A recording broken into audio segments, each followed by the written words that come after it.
Welcome to the Columbia, South Carolina home of Sally Peak. It's also the shop where Sally makes her Nana bags. A commuter short, but it's also hard to get away from work. It can be a problem to, separate, normal day-to-day life from this. I'm always thinking about Nana. I stay awake at night thinking about different things for it and different design ideas.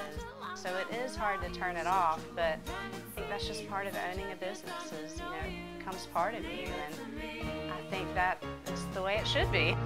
Leave it to me. In the workshop, Sally has numerous pieces of fabric waiting to be turned into bags. Leave it to me.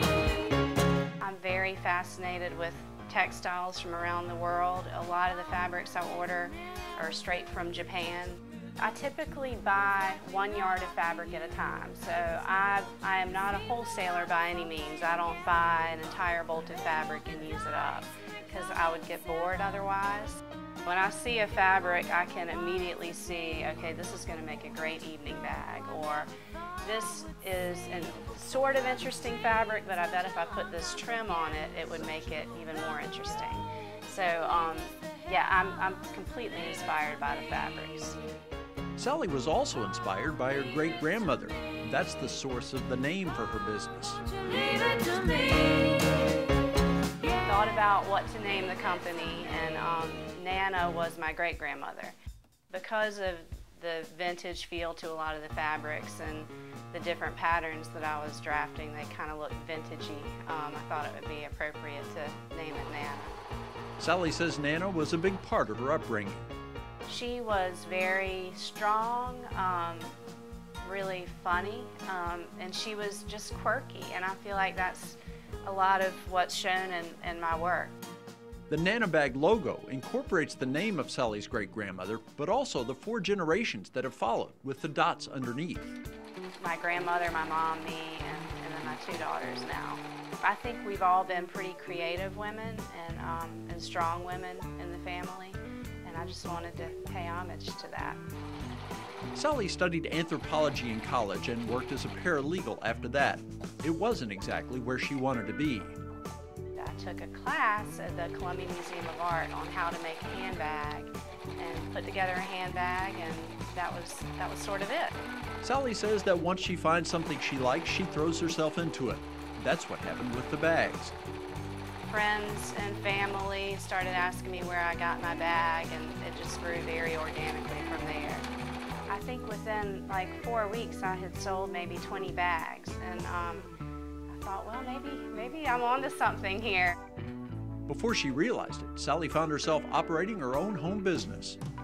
And it was very accidental. I think if I had put a lot of thought into what I wanted to do with my life and had to write a business plan, I don't think this ever would have taken off.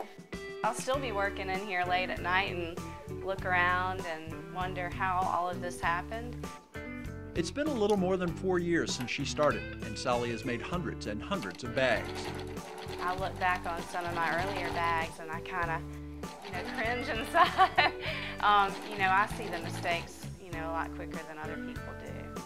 Each bag takes about an hour and a half to 2 hours to complete. There was a time where I thought, wow, I'm never going to be able to make these any faster than I could 2 years ago, but now I can, so I do think that I get better without realizing it sometimes. Despite the hands-on process and the care that goes into each bag, the prices remain relatively low.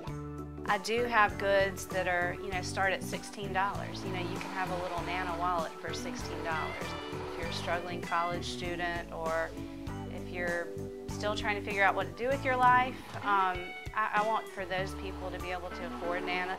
It's not unusual to see Nana bags outside of the workshop. The bags sort of have their own identity. You can pick out a Nana bag if you see one. And it's really interesting when I'm out and about and I see somebody carrying one and I don't know them. That's very surreal for me, and it's very exciting. Most of those bags came directly from Sally, either out of her home or through her appearance at festivals. There are a number of retail outlets, though.